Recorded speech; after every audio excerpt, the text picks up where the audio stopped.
Voilà, bonsoir frères et sœurs dans le Seigneur, bonsoir à tous ceux qui nous suivent depuis le Gabon. Et d'ailleurs, nous voulons, hommes et femmes de Dieu, comme promis, aborder en quelques minutes seulement, n'est-ce pas, la question portant sur le baptême.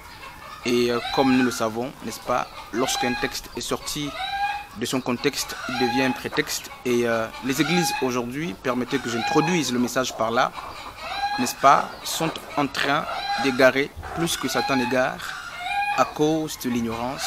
Nous avons, en tant qu'homme de Dieu, en tant que pasteur, mis sur le peuple un joug étranger. Nous avons imposé au peuple des traditions humaines en lieu et place de la parole de Dieu. J'aimerais examiner en 30 minutes seulement la question du baptême. Nous allons, n'est-ce pas, examiner cette question pas à pas. Aujourd'hui, nous allons voir le premier numéro et prochainement, selon la grâce du Seigneur, nous verrons, n'est-ce pas, un autre numéro. Qu'est-ce que le baptême? Comment se faisait le baptême? Qui baptisait? Le baptême d'eau a-t-il commencé avec Moïse? Quel était le sens, n'est-ce pas, préfiguratoire du baptême de Moïse? Autant de questions qui valent la peine d'être posées. Mais nous n'allons pas, n'est-ce pas, prendre ces quelques minutes qui nous sont accordées pour résoudre toutes ces questions. Aujourd'hui, j'aimerais vous entretenir sur la définition du mot baptême. Et comme nous le savons, n'est-ce pas, il est écrit que vous avez pour fondement, n'est-ce pas, le fondement des apôtres et des prophètes, c'est Ephésiens 6, n'est-ce pas, à partir du verset 22. Donc nous allons examiner ce que la Bible dit. Et je voudrais que tu suives ce message, n'est-ce pas, avec à tes côtés ta Bible, tes instruments d'enseignement, parce que nous allons aller même au-delà de la Bible pour comprendre l'étymologie même des mots. Alors, pour commencer, je vais lire avec nous un texte. Nous sommes dans Matthieu chapitre 3, à partir du verset, n'est-ce pas, à partir du verset 11e. Je vais, n'est-ce pas, lire ce texte avec vous pour qu'on comprenne. Alors, qu'est-ce que la Bible dit? Il est écrit ici: moi je vous baptise d'eau en vue de la repentance, mais celui qui vient après moi est plus puissant que moi, et je ne mérite pas de porter ses sandales. Lui, il vous baptisera du Saint-Esprit. C'est Jean le Baptiste qui est en train de parler. Il est au Jourdain parce que, n'est-ce pas, le Jourdain occupait un rôle ou une fonction très importante, n'est-ce pas, dans la loi juive. Nous savons, n'est-ce pas, comment le Jourdain a impacté, n'est-ce pas, ce peuple lorsqu'il sortait de la captivité. Nous reviendrons sur ça. Il dit: je vous baptise d'eau, mais celui qui vient après moi vous baptisera du Saint-Esprit ou de l'Esprit.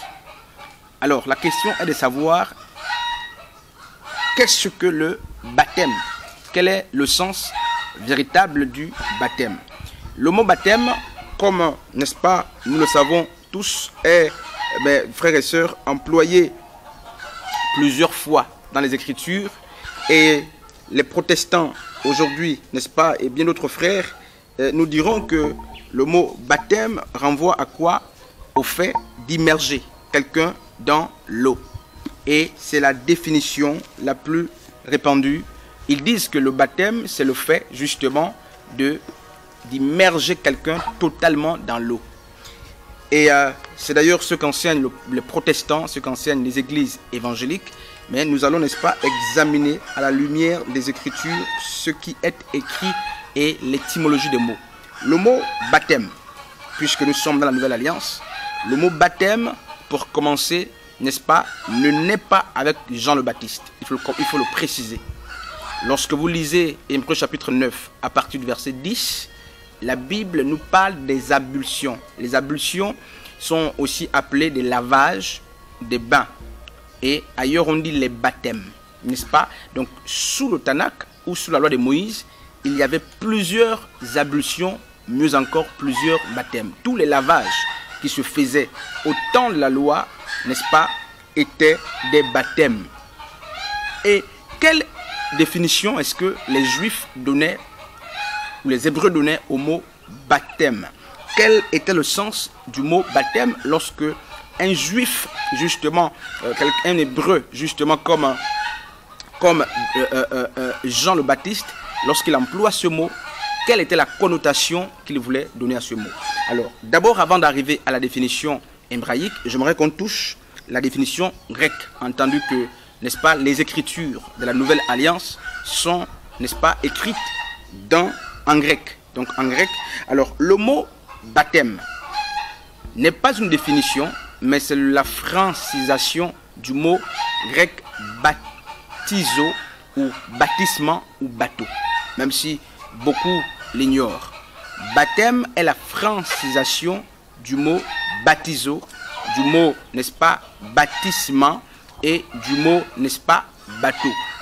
Et le dictionnaire de Crisco, lorsque vous le prenez, c'est un des dictionnaires les plus fidèles et les plus anciens.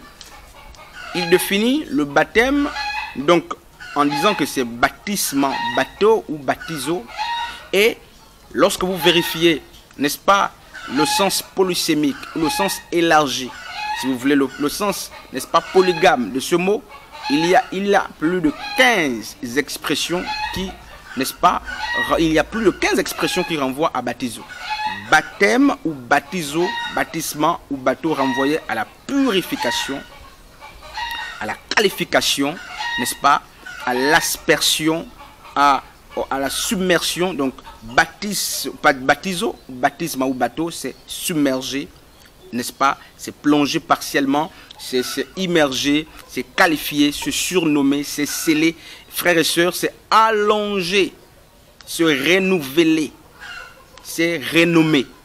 Donc le mot baptizo en grec a plus de 15 occurrences, plus de 15, allais-je dire, synonymes, n'est-ce pas? Et qu'est-ce qui se passe? Pourquoi les éveillés, pourquoi les évangéliques, pourquoi les protestants ont-ils réduit le mot, n'est-ce pas, baptizo, justement au niveau par l'immersion? Pourquoi avoir zoomé ou réduit, restreint la définition, n'est-ce pas, de baptizo à la simple immersion? Donc je disais qu'on va aller plus loin que les Écritures pour être mieux situés. Alors l'histoire nous dit qu'au 19e siècle, précisément à partir, n'est-ce pas, de 1881, nous sommes là en train de parler justement des choses historiques. Et comme j'aime le dire, la Bible ne suffit pas pour qu'on comprenne l'histoire biblique. Allons parfois plus loin pour faire une étude, n'est-ce pas, analogique ou comparative. Alors, c'est au 19e siècle, précisément en 1881, que deux grands philosophes écrivains, deux influenceurs du courant, n'est-ce pas, religieux, Westcott et Hort, vont restreindre, n'est-ce pas, la définition de baptizo. Alors que baptizo avait 15 synonymes, c'est donc en 1881 que Hort et, n'est-ce pas, son ami Westcott, en utilisant, n'est-ce pas, des manuscrits perdus, des écritures perdues, ils vont falsifier, donc restreindre, permettez l'expression, restreindre la définition de baptizo à immersion ou à submerger. Et remarquez que les grands penseurs, les gens comme les Louis Segond, les Darby, n'est-ce pas, les Schofield, tous ceux qui viennent après, viennent à partir du 19e siècle, pour la plupart du temps, et ils vont se coller sur le modèle de Hort et de Westcott imposé en 1881. Et d'après la théologie de Westcott et de Hort, il fallait donc, n'est-ce pas, supprimer les 14 autres définitions, n'est-ce pas, de baptizo pour ne laisser que l'immersion. Et c'est à cela justement que nous nous sommes collés jusqu'aujourd'hui, et la plupart du temps, les Bibles que nous avons sous nos yeux nous parlent de l'immersion toutes les fois qu'on parle de baptême. Ce qui n'est pas le cas. Et du coup, ceux qui ne font pas le baptême par immersion sont lapidés, ils sont condamnés. Mais ceux qui font le baptême par immersion auront du mal à nous prouver que l'immersion, que le baptême ou les baptêmes de la Bible se faisaient par immersion. Et je nous lance, n'est-ce pas, je nous laisse le soin de vérifier les Écritures. Sous Moïse, les baptêmes se faisaient par aspersion.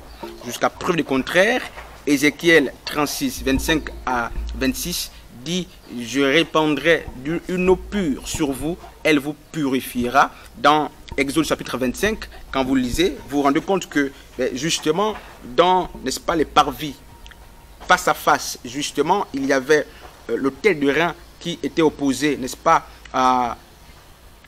n'est-ce pas, l'autel de sacrifice, plutôt le terre-de-rein qui était opposé, n'est-ce pas, au bassin, n'est-ce pas, de rein, ou à la cuve de rein. La cuve de rein servait de baptême, des ablutions. Et lorsqu'on lit Hébreux chapitre 9, à partir du verset 10, la Bible dit les boissons, les aliments et les baptêmes, donc les lavages ou les bains, étaient imposés au peuple jusqu'au temps de la réforme. Or, la réforme est une saison. Et la saison de la réforme a été inaugurée par le sang de Yeshua à Mashiach. Je n'ai pas envie de parler des saisons, mais la Bible dit que les baptêmes par plutôt par aspersion, toutes ces choses qui étaient imposées au peuple, qui étaient justement charnelles, étaient imposées jusqu'au temps de la réforme. Et la réforme a été marquée, n'est-ce pas, par l'avènement de Yeshua, précisément par la mort et la résurrection de Yeshua. La dernière personne qui a travaillé, n'est-ce pas, dans le temps d'endurance ou le temps de la loi, dans la saison de la loi. Et il est écrit justement dans Matthieu chapitre 11 là-bas que Jean est, n'est-ce pas, la fin des prophètes. Là encore, je m'adresse à tous ceux qui se proclament prophètes. Je ne parle pas à ceux qui ont le don prophétique. La Bible dit les prophètes sont finis avec Jean, la loi est finie avec Jean. Bref, et qu'est-ce qui se passe? Les baptêmes étaient donc faits par l'eau. Et dans Matthieu 3, 14, le baptiste dit « Je vous baptise ». Donc le grec dit, n'est-ce pas, baptizo. Le mot utilisé c'est baptizo. Et il dit « Je vous baptise d'eau ». Donc le baptême d'eau était, d'après ce qu'on a lu, c'était, n'est-ce pas, c'était un baptême, le baptême de Jean-Baptiste, c'était le baptême en vue de la repentance, pour la rémission des péchés. Et donc c'était une espérance. Donc ceux qui avaient foi, n'est-ce pas, la rémission des péchés qui devait arriver avec Yeshua se faisaient baptiser. Bref, et ce mot va être restreint par immersion au 19e siècle. Et les gens sont plantés.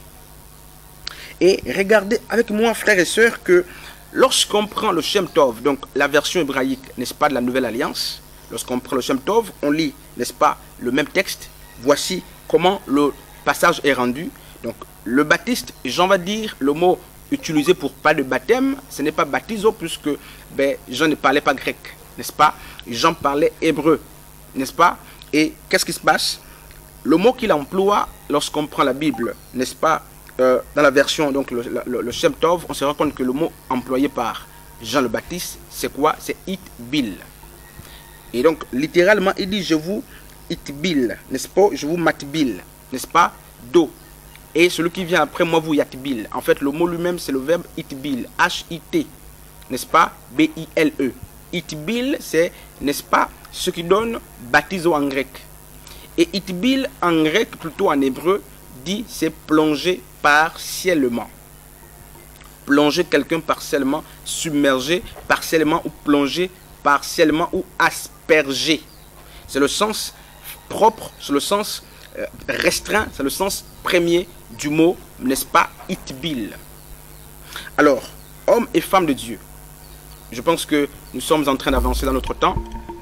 Quel est l'élément fondamental qu'on puisse utiliser pour imposer aujourd'hui aux gens, n'est-ce pas, le baptême par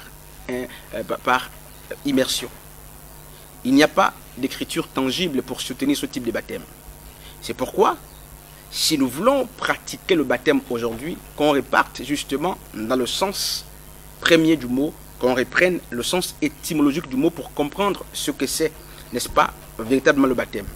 Donc, le baptême de Jean, dit-on, a commencé avant Jean. Parce que Jean baptise selon la loi. Le baptême de Jean était des ablutions. Et Jean qui connaissait les Écritures, alors qu'à cette époque, l'eau était une denrée rare.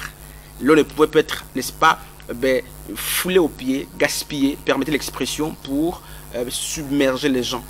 Et je nous laisse le soin de vérifier les Écritures. C'est un premier numéro, comme je disais, n'est-ce pas, de vérifier et de nous montrer à quel moment un seul apôtre, un seul chrétien de l'époque, un seul disciple avait été à son époque immergé dans l'eau.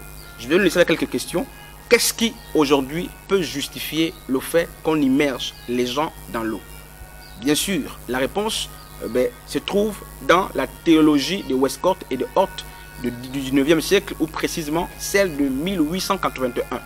C'est Hort et Westcott qui ont réduit la définition de baptizo à l'immersion.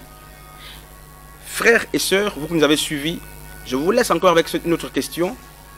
Jean a dit, je vous baptise d'eau. Mais celui qui vient après moi vous baptise du Saint-Esprit. Jean dit, j'utilise l'eau. Itbil, baptisé. Il utilisait un matériel, un corps physique pour baptiser, c'était l'eau. Et Yeshua aussi devait utiliser, n'est-ce pas, un autre corps. Parce que le corps qu'utilisait Jean-Baptiste, l'eau n'était que la préfiguration du Saint-Esprit. C'est pourquoi la version, n'est-ce pas, parole vivante, quand vous prenez la version de la Colombe, vous lisez dans Jean chapitre 3, le discours entre Yeshua et Nicodème, la Bible dit, ne pénètre d'en haut que celui qui est baptisé d'eau, c'est-à-dire d'esprit. Et dans d'autres versions, on dit naître d'eau et d'esprit. Et beaucoup pensent qu'il y a une dualité, n'est-ce pas, des composantes qui engendrent. La seule personne qui engendre d'en haut, c'est l'Esprit de Dieu. Donc l'eau en question qui engendre, c'est le Saint-Esprit. Donc Jean avait remplacé le Saint-Esprit ou fait préfigurer le Saint-Esprit par la parole. Il dit, j'utilise l'eau pour vous baptiser, mais il y a quelqu'un qui vient après moi qui va accomplir l'acte symbolique que je suis en train d'exécuter. L'eau qu'utilisait Jean-Baptiste était une image du Saint-Esprit. Et nous sommes à la saison, n'est-ce pas, non pas de l'endurance, non pas de la loi, nous sommes à la saison de la grâce, où l'Église règne, et la saison de la grâce n'est jurée que par le Saint-Esprit, et les symbolismes, quelle est la place des symbolismes lorsque le Saint-Esprit, qui est la réalité, est présent. Je nous laisse avec ces questions, frères et sœurs, qui et sur quelle base les églises aujourd'hui peuvent-elles baptiser, n'est-ce pas, par immersion et refuser le baptême par, n'est-ce pas, imposition de main, refuser le baptême par aspersion. Une autre question vaut la peine d'être posée. Faut-il continuer aujourd'hui de baptiser d'eau alors que nous savons qu'il est écrit dans Hébreux 9 à partir du verset 10 que ces choses, même les baptêmes étaient imposés, les baptêmes d'eau étaient imposés jusqu'au temps de la réforme. À quel temps sommes-nous? Est-ce que nous attendons la réforme? Est-ce que nous sommes pendant la réforme? Ou la réforme est-elle passée? Bref, on reviendra avec un autre numéro. Nous étions donc sur le baptême. Baptizo est le mot grec. Baptisma est le mot grec. Bateau est le mot grec. Il y a plusieurs autres mots qui parlent du baptême. Le baptême en grec, c'est baptizo, baptisma, bateau. Et en grec, cette expression renvoie à une série, n'est-ce pas, de notions. C'est qualifié, c'est allongé, c'est submergé, c'est plongé partiellement, n'est-ce pas, c'est qualifié, c'est surnommé, c'est la renaissance. Il y a plus de 15 synonymes. Et pourquoi avoir réduit le baptême à la simple immersion? C'est une manipulation évangélique et protestante, venant, n'est-ce pas, des deux grands docteurs qui ont influencé hier, au XVIIIe siècle, n'est-ce pas, au XIXe siècle, allais-je dire, il s'agit, n'est-ce pas, de Hort et Westcott qui ont plongé l'Église dans un chaos total et dans les hérésies.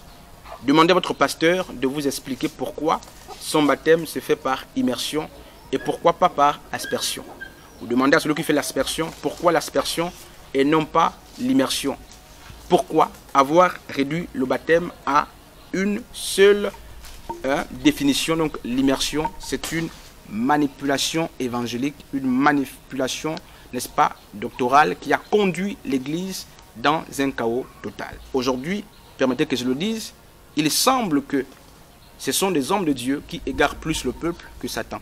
Pourquoi? L'ignorance est en train de faire chemin et nous avons imposé au peuple, n'est-ce pas, de porter un joug étranger. Que Dieu nous bénisse. On se retrouve prochainement après avoir compris que les Hébreux parlent de, non pas de baptiso, parce que les Hébreux, dans leur langue, le mot baptiso grec est traduit en hébreu par itbil. Et itbil signifie plonger partiellement ou asperger. Et c'est là tout le sens du baptême. Nous reviendrons avec un numéro jusqu'à ce qu'on revienne. Que Dieu vous garde et qu'il vous bénisse. N'est-ce pas, pour ceux qui ont nos différentes pages, pourraient, n'est-ce pas, nous retrouver sur YouTube, sur Facebook pour l'instant. Nous nous évertuons justement, selon la grâce du Seigneur, à ouvrir notre plateforme de discussion. Laissez un commentaire, partagez si possible, de sorte que beaucoup soient tout de même édifiés. Que Dieu vous bénisse. On se retrouve prochainement dans un autre numéro, portant toujours sur le baptême.